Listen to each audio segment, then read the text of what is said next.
आणि भंडारा डोंगर समिती मावळ बाळासाहेब काशीद पाटील यांनी सगळ्यांनी ठरवलंय की आता आपल्याला तुकोबाऱ्यांना धुळ्याला न्यायचं। आणि मग आदरणीय माधव महाराज नामदास यांचा एक दिवस फोन आला किंवा तुम्ही तुकाराम महाराजांचे 7 उत्सव केले पण नामदेव महाराजांचं काही तुम्ही केलं नाही, तर तुम्ही करा, आम्ही तुमच्यात येण्यासाठी सहभागी आहोत। म्हणजे नामदेव महाराजांचा 675 आहे। यावर्षी नामदेव महाराजांना समाधिस्थ होऊन 675 वर्ष पूर्ण होणार।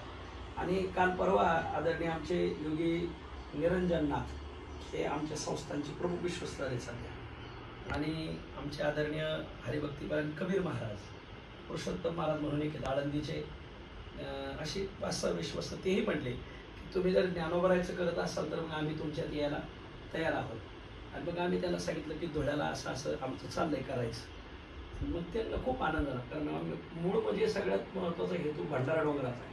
भंडारा डोंगर म्हणते की आपल्याला हे इकडं तुकोबाऱ्यांचा एकदा तुकोबाऱ्यांना दर्शनाला न्यायचं आहे लोकांसाठी। माऊली खूप खूप महत्त्वाचे उत्सव आहेत। आता आम्ही जे 7 उत्सव केले, या 7ही उत्सवात आम्हाला एवढे अनुभव आले, तुकोबाऱ्याचे खूप अनुभव आहे। आणि मग या अनुभवाने कुठंतरी आपलाही जिल्हा लाभान्वित व्हावा हा संकल्प तुकाराम महाराजाचा आहे।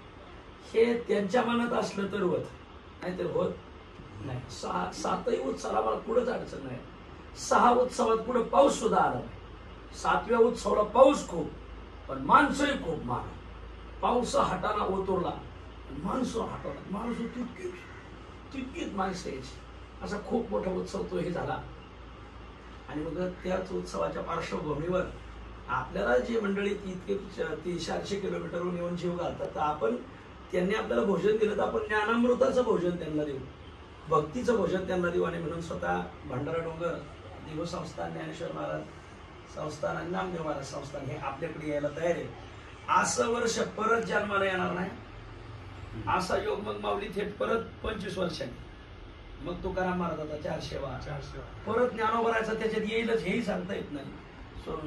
नामदेव महाराजाचं येईल हेही सांगता येत म्हणजे असं मागे, पण हे वर्ष आपल्या भाग्याने आले। आणि म्हणून मग ती सगळी मंडळी यायला तयार आहेत। तर या निमित्ताने काल त्याचा आपण निजामपूर जैतानाच्या कीर्तनात स्वतः वाच केलो। काही लोकांना आनंद झाला महाराज, सगळे लोक म्हणले आम्ही तयार आहेत, आपण करू म्हणले सगळे। तर मग आपल्याला या पार्श्वभूमीने वाटचाल करायची आहे। तर कसं करायचं, तर आजच्या मीटिंगमध्ये आज स्वामीजींच्या अध्यक्षतेखाली मीटिंग होत आहे। तर सर्वात पहिली गोष्ट आज आपण काय ठरवायचं, कार्यकाळ कोणत्या वेळेत हा कार्यक्रम घ्यायचा। अशी वेळ निवडायची की ज्या वेळेत पावसाचा त्रास नाही झाला पाहिजे, एक। दुसरी गोष्ट आपल्या शेतीची कामं आपल्याला आडवी नाही आली पाहिजे, अशी महत्वाची वारी एक आडवी नाही आली पाहिजे, असं पाहून आपल्याला कार्यकाळ ठरवायचा। दुसरा गोष्ट याचा प्रचार प्रसार कसा करायचा, तर आजपासून आपला साक्री, पलीकडला सटाणा, मालेगाव, धुळे, शिरपूर, शिंदखेडा, नंदुरबार, पारोळा ह्या 6-7 तालुक्यात काय करायचं, कुठेही कीर्तन असलं का पत्रिका व्हॉट्सअपवर येते, तर बुवा तुमच्या ओळखीचे असते, माझ्याकडे पण तुमच्या लयच ओळखीचे असते। तुम्ही काय करायचं, त्या महाराजाला सांगायचं फक्त एवढी तारीख ठरलेली आहे आणि एवढ्या गावाला सांगायचं कीर्तनात। कीर्तनकारांनी फक्त कीर्तनात जरी सांगितलं तरी फार झालं महाराज। कीर्तनकारांनी फक्त वर्ष श्राद्ध, वास्तुशांती